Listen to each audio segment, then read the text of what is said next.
You're about to meet an unusual Beverly Hills mogul. Jeff Green shorted the housing market in a complex trade by borrowing an idea that he got from a friend. In a First on CNBC interview, Green sat down with our Jane Wells at his palatial estate. All's fair, Jane, in love and money, right?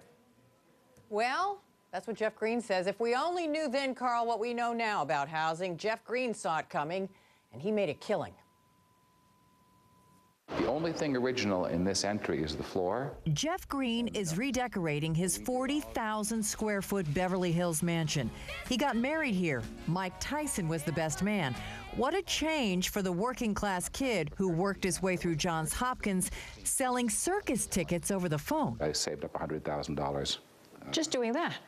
Doing that, which, you know, in today's dollars is probably quite a bit. He used that money to build a real estate empire as he went through Harvard Business School, eventually coming to California, where his net worth soared to $35 million.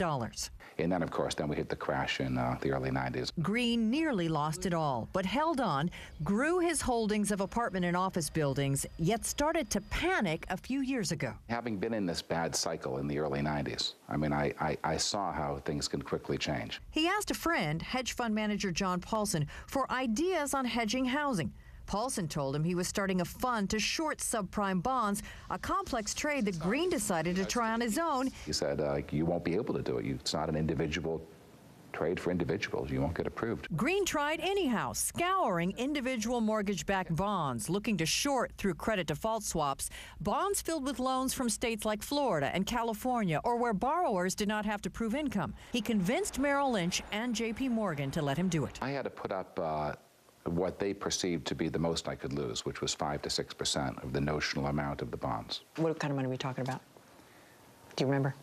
Yeah, I can say that I did just over $1 billion worth of these bonds. That's what I shorted. So I had to put up $50 to $60 million in cash. The investment paid off big. Green is up $500 million, hence the house.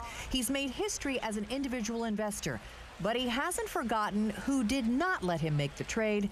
Goldman Sachs turned him down. But apparently Goldman Sachs, from what I've read on the news, has made quite a bit of money on their own on this trade. So they obviously liked the trade for themselves, just not for their clients. Ouch. We'll hear a lot more from Jeff Green throughout the day. First, on Squawk on the Street at 10:20 Eastern, what this trade did to his friendship with hedge fund manager John Paulson. Guys. Yeah, Jane, that is amazing. You got to wonder if there are some hard feelings between those friends at this point, and not to mention that he's mad that Goldman Sachs wouldn't let him make the trade. So he's mad for the same thing that he wound up doing? Well, he would have made they would have made money together if they would have let him do it. Yeah, John Paulson probably thinks the same thing, right? Yeah, well, you'll hear what they think about each other in a couple of hours, Beck. You'll have to tune in. All right, great story. Thank you, Jane. Thanks. All right, Jane Wells. Coming up, we've got